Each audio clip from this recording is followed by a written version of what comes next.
Good evening, students. I welcome you all in Study classes. Yesterday we have seen subject verb agreement part 1. Now we are doing part 2.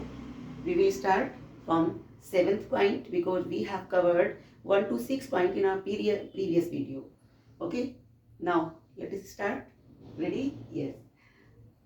What is the rule?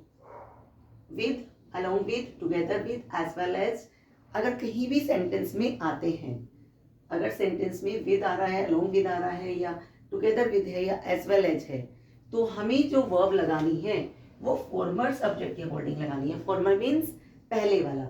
अब देखिए, the teacher with his students dash gone on the picnic. अब दो subjects हैं, एक तो है teacher और दूसरा है हिज स्टूडेंट्स. फर्स्ट क्या है? सिंगुलर है और सेकंड क्या है? प्लूरल है.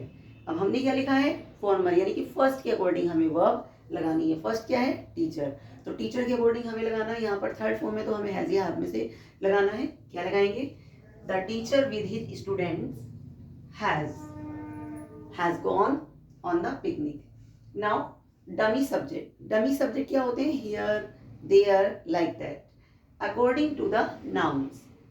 अगर कोई भी सब्जेक्ट हियर से या देयर से स्टार्ट होता है तो हमें किसके अकॉर्डिंग वर्ब लगानी है? According to the nouns. अब देखिए, there dash a flower on the table. अब क्या है? एक फ्लावर है जो कहाँ पर है? टेबल पर है. तो एक है, क्या हो जाएगा? There is a flower on the table. Clear है two rule? Second third rule पर हम आएंगे.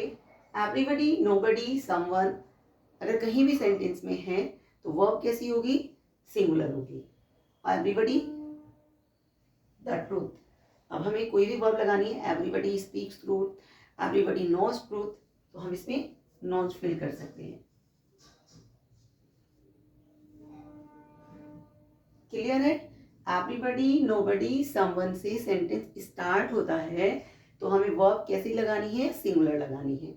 नेक्स्ट 10th नंबर का पॉइंट है आपका few, many, several, both, all and some. क्या किया? Few, many, several, both, all and some. Take plural verb. अगर ये सेंटेंस में है, इनसे सेंटेंस स्टार्ट हो रहा है तो हमें कैसी वर्ब को यूज करना है? प्लूरल वर्ब को यूज करना है. See the sentence, few of my friends fond of Punjabi music. तो इस और आर में से दो में से हमें एक चूज करना है. क्या होगा? प्लूरल हमें चाहिए. Are. Few of my friends are fond of Punjabi music. Next है, if we are talking about distance, weight, height, money की अगर हम बात कर रहे हैं, उनसे सेंटेंस स्टार्ट होता है, वो एज ए सब्जेक्ट यूज हुए हैं, तो हमें वर्ब में क्या यूज करना है? सिंगुलर फॉर्म को यूज करना है. कौन सी form? Singular form. 42 kilometers is the distance of a marathon. 42 जो किलोमीटर की जो डिस्टेंस है वो क्या है? एक मैराथन की डिस्टेंस है. Name of book, house, resort, take singular verb. अगर किसी बुक का नेम, किसी हाउस का नेम, किसी रिसोर्ट का नेम, चाहे वो प्लूरल में ही हमें फील क्यों ना हो रहे हो, बट उनके साथ वर्ब कैसी लगेगी? सिंगुलर ही लगेगी. Great expectations dash written by Charles Lamb. Great expectation जो है एक चार्ल्स डिकेंस का नॉवल है.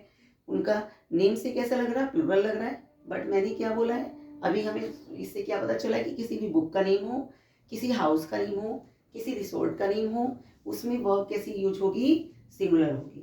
तो was written by Charles Lamb. कितने रूल हो गए हमारे?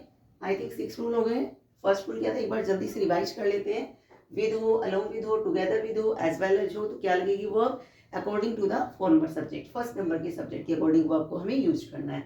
सेकेंड है डमी सब्जेक्ट. हियर और देयर जैसे सब्जेक्ट से अगर सेंटेंस स्टार्ट होता है तो वर्ब को कैसे यूज करना है? अकॉर्डिंग टू द नाउन, चाहे वो प्लूरल हो या सिंगुलर हो. नेक्स्ट है एवरीबडी, समबडी, समवन. अगर सेंटेंस में आता है, अगर सेंटेंस इन 3 वर्ड से स्टार्ट होता है तो वर्ब कैसी होगी?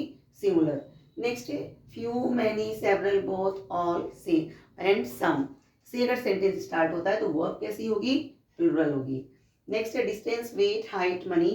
इनसे अगर सेंटेंस स्टार्ट होता है तो भी वर्ब हमारी सिंगुलर होगी। Next name of book house resort, इनसे अगर सेंटेंस स्टार्ट होता है तो वर्ब कैसी होगी, सिंगुलर होगी, चाहे नेम हमारा प्लूरल में ही क्यों ना हो। आप एक बार देख लीजिए, नोट डाउन कर लीजिए। If you like the video please like share and subscribe. Thank you.